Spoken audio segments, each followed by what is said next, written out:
I don't like to follow politics too closely because the day-to-day machinations of it are often pretty removed from the problems it claims to be dealing with.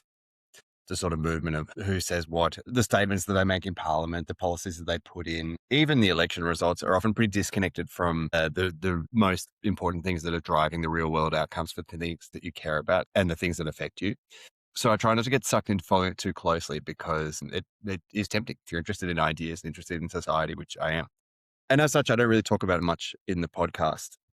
I don't want to get too sucked into the contest of punditry and commenting upon individual things that are happening as though they're indicative of the broader trends. And so as a result, I was pretty surprised, as I guess a lot of people would have been, to see that a couple of weeks ago, One Nation were the most popular party in Australia, according to one poll. And there was a 3% margin of error that could have tipped it to be the second most popular. But even still, I kind of was just laboring under the presumption that they were still hanging around that 10, 15% mark.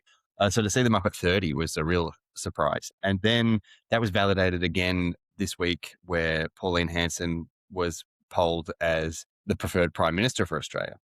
And as someone who grew up in the 90s and noughties, where Pauline Hanson was already an active feature of the Australian political landscape, it's kind of shocking to see that she would have that popularity now for a number of reasons. But kind of the main one is, I remember a friend saying the far right of Australia is bubbling away at 10% with someone as uncharismatic and non-compelling as Pauline Hanson, and that's just this person's take, obviously, then what's it going to be like when someone really charming and effective as an operator comes along? But it turns out that doesn't need to have happened because she's hung about and I guess has the credibility of having had the same position on many issues through the years and being a genuine person.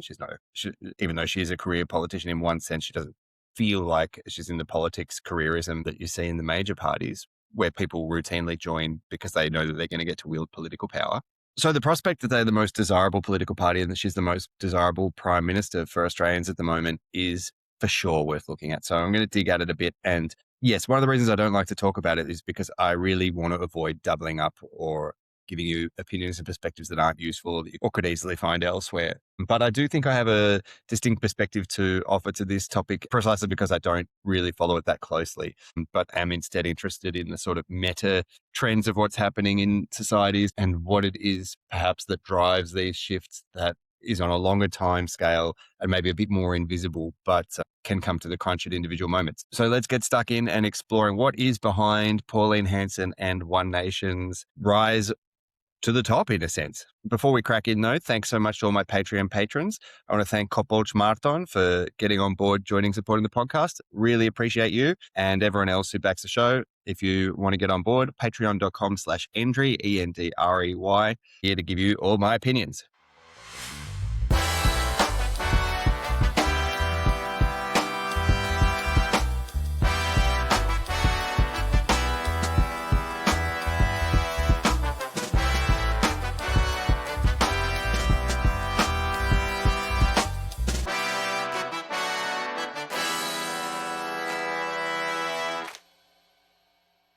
So Pauline Hanson is the preferred PM in Australia at the moment, and One Nation are the leading party in the polls. It's something that would have been hard to imagine a few years ago, but it shouldn't be hard to imagine because sometimes things can change quickly, and we've seen that happen across the world in the past 10 years in particular. And not just in politics, but also society has changed a lot and is changing a lot. And that rate of change is something that is kind of out of the collective control in many respects and is bound to have consequences in all sorts of realms, but particularly in the political ones, where we collectively put our hands in the middle every few years and say what we think about things.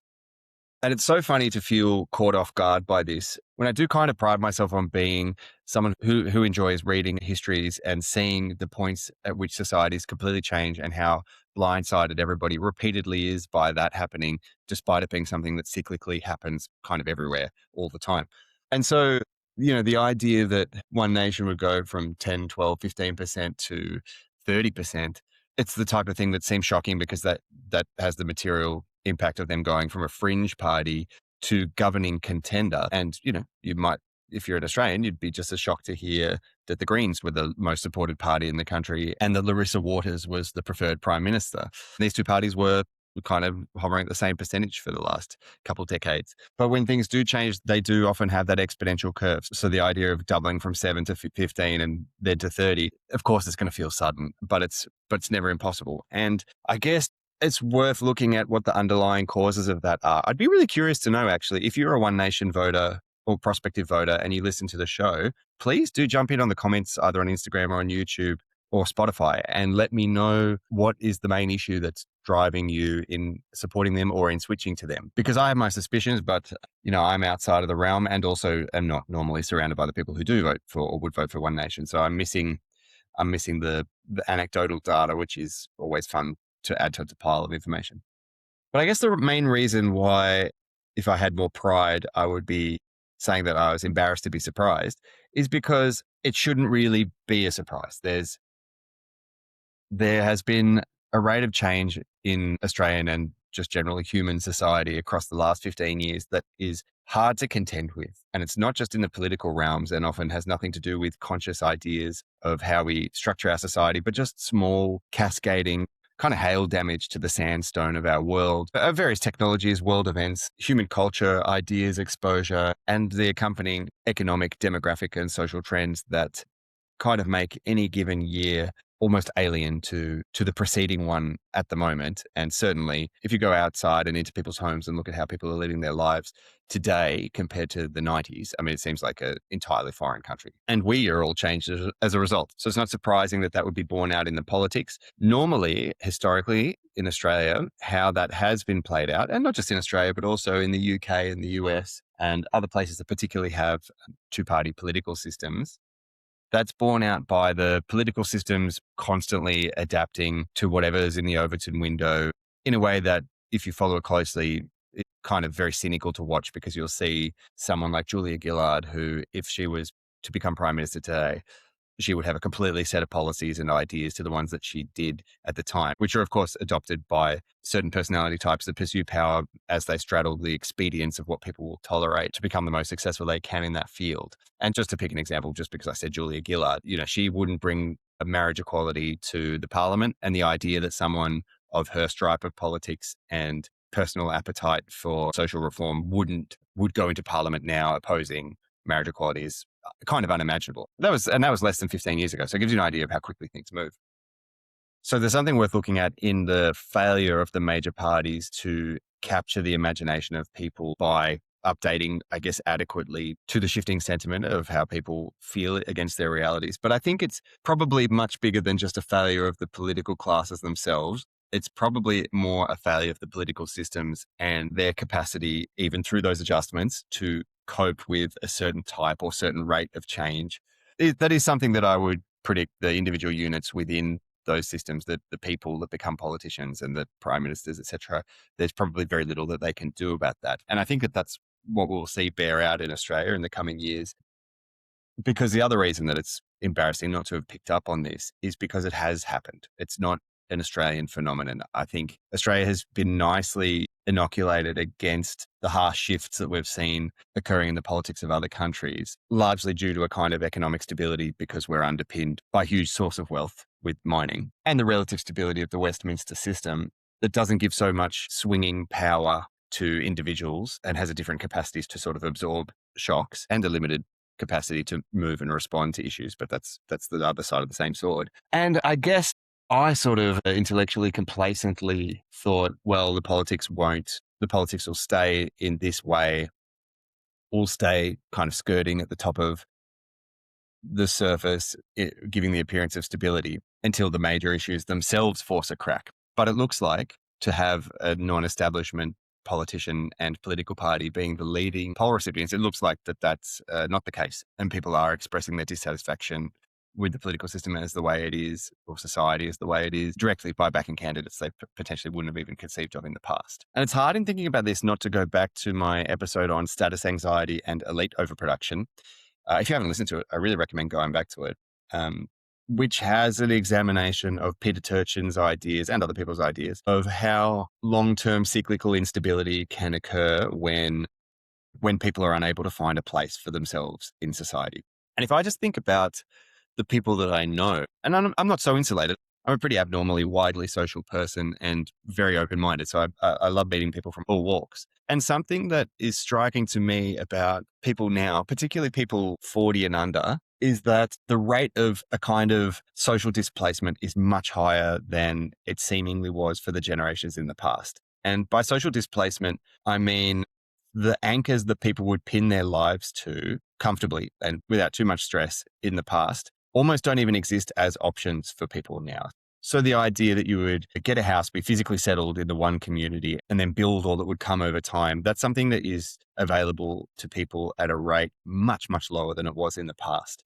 And that's in tandem and in a dynamic concert with other things like the choice to do one career the whole time, the choice to have a family and invest in that, and just the general identity markers that would keep you anchored in your own life in a medium and long-term way that would have you comfortable with your relative position against society. That's kind of obliterated for people in a way that I think if you were able to extract the data, year by year by year, say by year of birth, you would be shocked at how different the world is for someone born in the year 2005 than it was for someone born in the year 1975.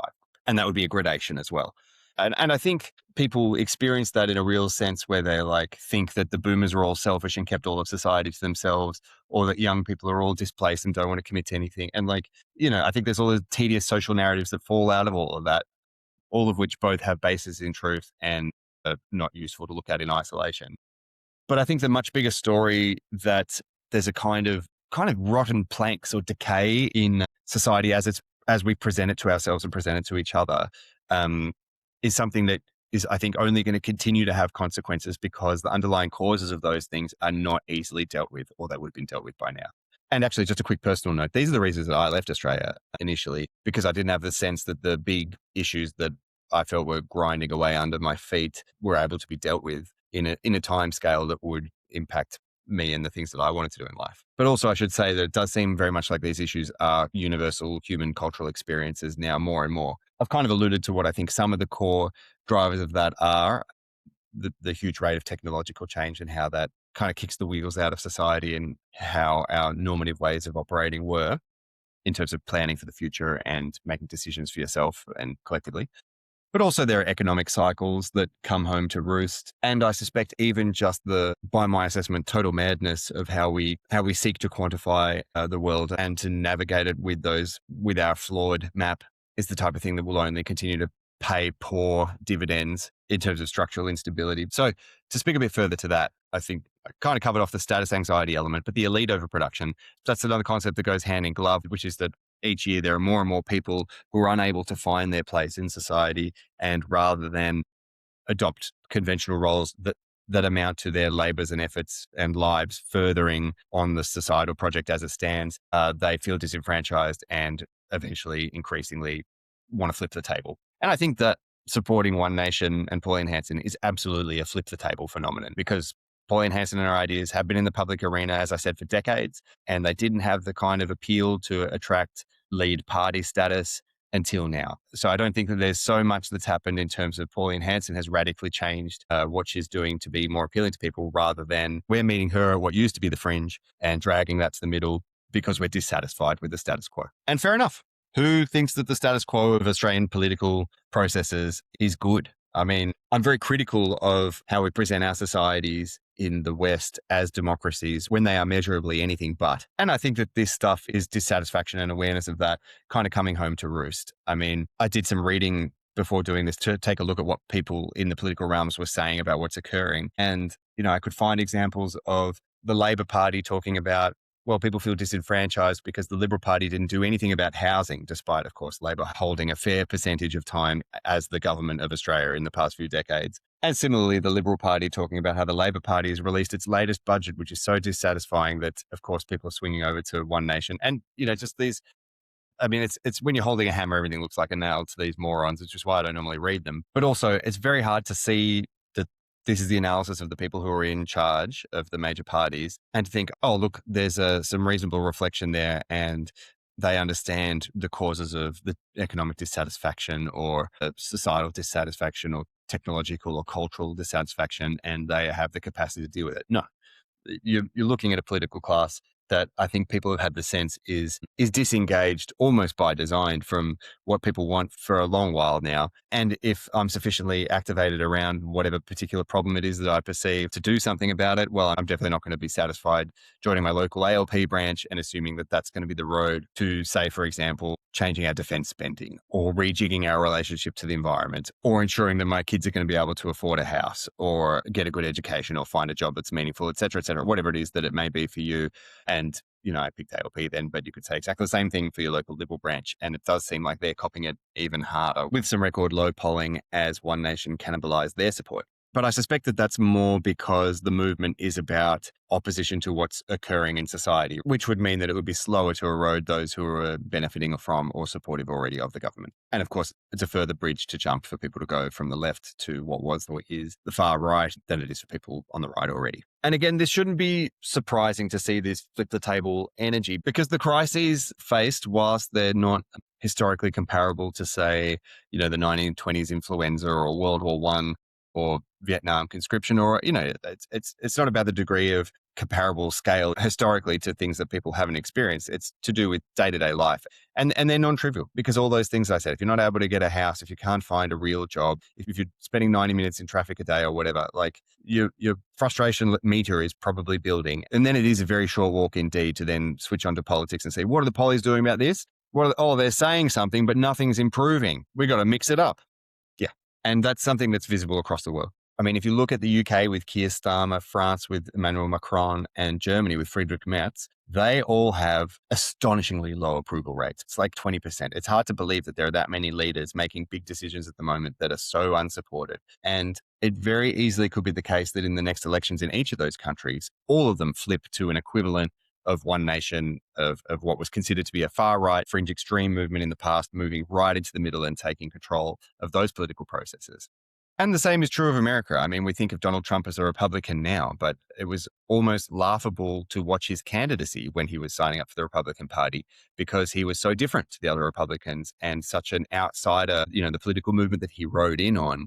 Whether or not he maintained the policies is another matter. But certainly the MAGA movement that he rode in on, I mean, it's literally right there in the Make America Great Again. What does that imply? Well, we're pissed off because everything sucks now and it needs to be good. It used to be good, etc. And yes, we're all used to Donald Trump's presidency now, but the idea that he could be president was shocking to many, particularly in the political establishment at the time. So don't be too surprised to see more results like that coming up around the world in major ways in the coming years. And I guess the most obvious issue to talk about in terms of One Nation's success and popularity in Australia is migration. I mean, that's something that they've been heavily pinned to, in my understanding of what their core message is for many years now. Migration, sovereignty. I mean, you don't need to take it from me. I'll head on over to their website and have a look. Here's their policy on important issues to give an idea of where the appeal is and the points of difference. As they expand to take the center stage, their other policies will get more scrutiny and have to be more developed. So let's have a look at what it is that they might be appealing to people with. From the horse's mouth, One Nation's federal policies. This is in their own order. So this is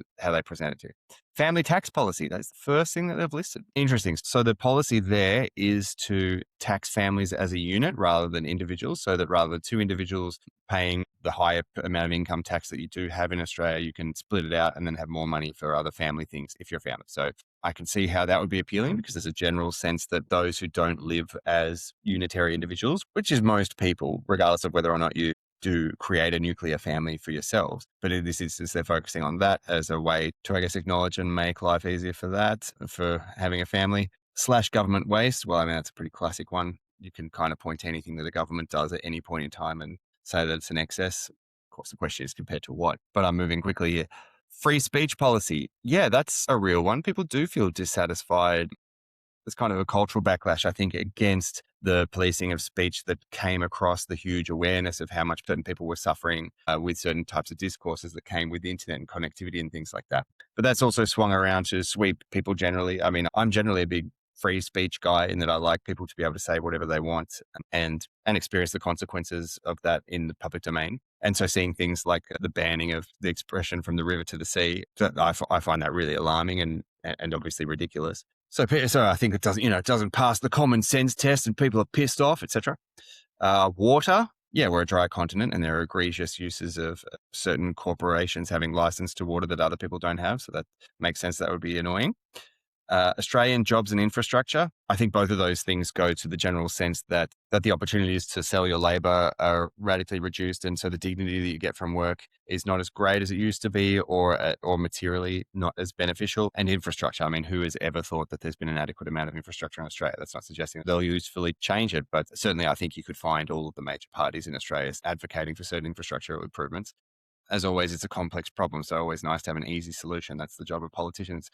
New housing, ring-a-ding-ding, that's their solution. Cost of living measures, yeah, we're all pissed off about that. Citizen-initiated referenda. Oh, I love that. Maybe I'll have to vote for One Nation.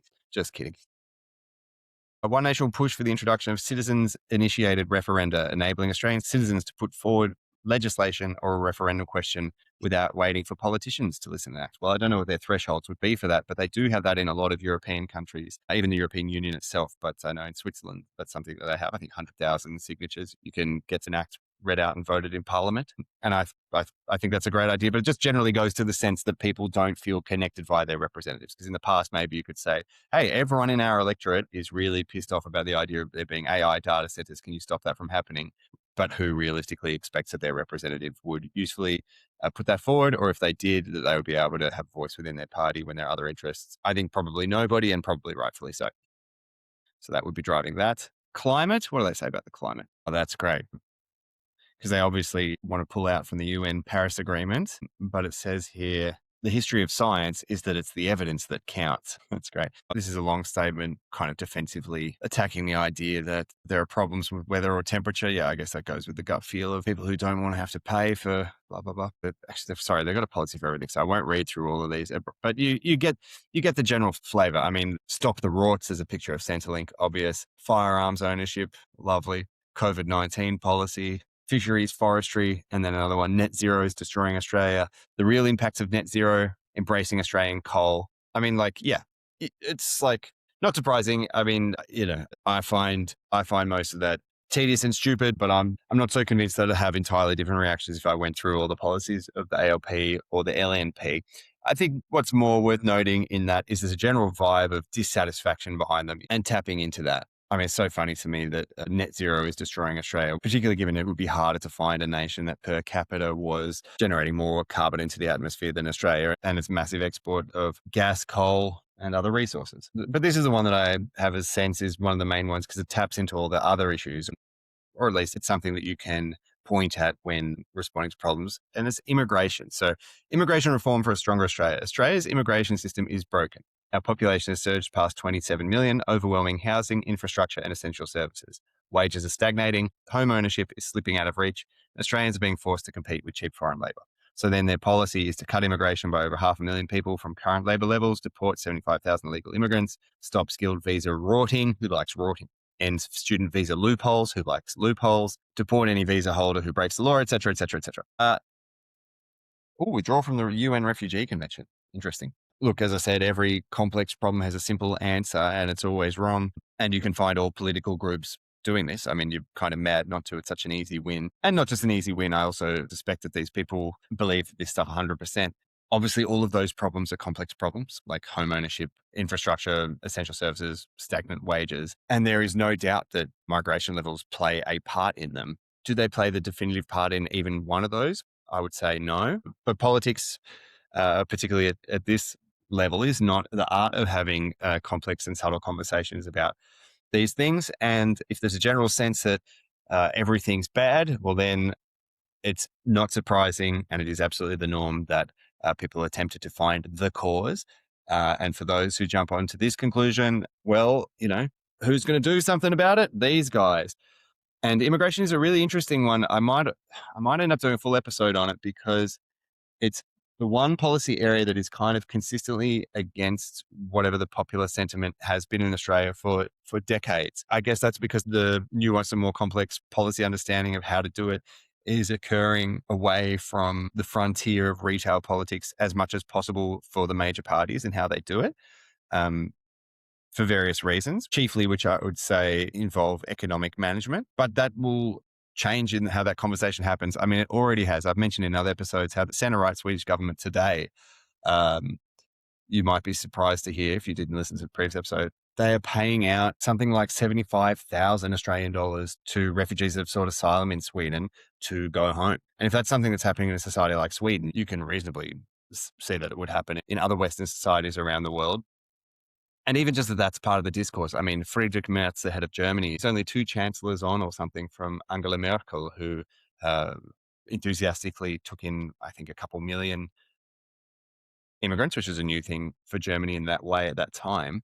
And now Merz, the leader of the same party, of the same faction of politics, was elected pledging permanent border controls, large-scale deportations, and criticizing previous immigration policy as misguided with regards to asylum seekers. That's the swing that's occurred within just a few years for someone from exactly the same station in politics. You can imagine what could be possible for Liberal Labor leaders to be saying in Australia, and given because Australia is a very rich multicultural society with that as a part of the fabric of our culture and a character that is different to Germany or Sweden in terms of history and ethnic mix and a kind of sense of national identity and what that means to those people.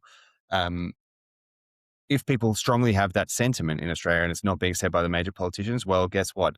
Here's somebody who is saying that, and we're going to make them a major politician if there's enough people that are adequately motivated around it. So who knows where it goes? That is something that I'm not going to hazard a prediction on, but I think it's clear that the fundamental drivers of that dissatisfaction are not something that are quickly going away. There's not a quick fix to the economic disenfranchisement that people are experiencing as a result of the stratification of wealth, the incumbency of home ownership and being locked out of the housing market, the failure to have adequate infrastructure and services for the population, which is something that is also cyclically tied to the amount of growth in an economy.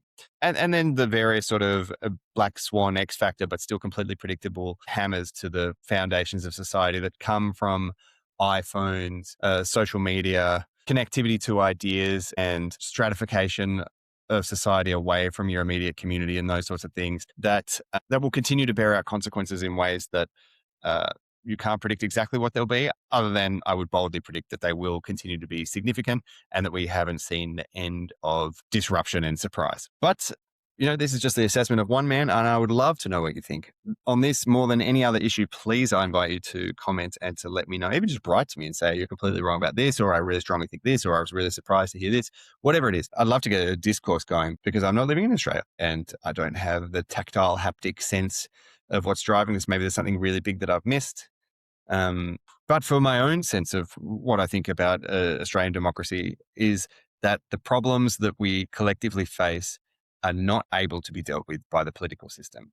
And that's kind of a survivorship bias because, of course, the ones that are able to be dealt with, they don't emerge in the same way. But I think there are very significant problems that are unique and getting worse and impacting more and more people that we are not able to deal with the conventional political system. And so something will have to give at some point.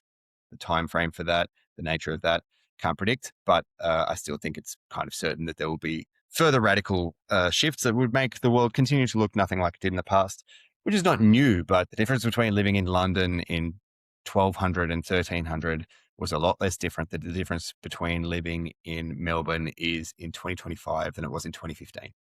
And that's fun because who knows where we go from here? Maybe things will get really good. That's why I firmly believe that we can all improve our own lives and improve our collectives a lot. That's why I do this podcast. And that's why I like floating between the hard hitting problems. And also I share my own reflections on what I think we can all do to improve our own little patch, because I firmly think that radiates out in ways that you can't predict and is well worth doing. I think it's constantly nice to have a reminder because it's not something that comes up so much these days, where we are constantly bombarded with the large problems and can feel like we don't have agency. We do, and we get to be great predictors on how good our lives can be in the future, particularly if we can, as a collective, avoid war. Wouldn't that be great? Anyway, that's a cheery note to end on. Thanks so much for listening. Thanks again to my patrons. Another shout out to Kopoch Markton for supporting the show. Delighted to have you on board. Sorry to give you a shout out with an Australian episode, but hey, maybe it's a nice holiday for you. Wherever you are, I hope you're doing well. Take care.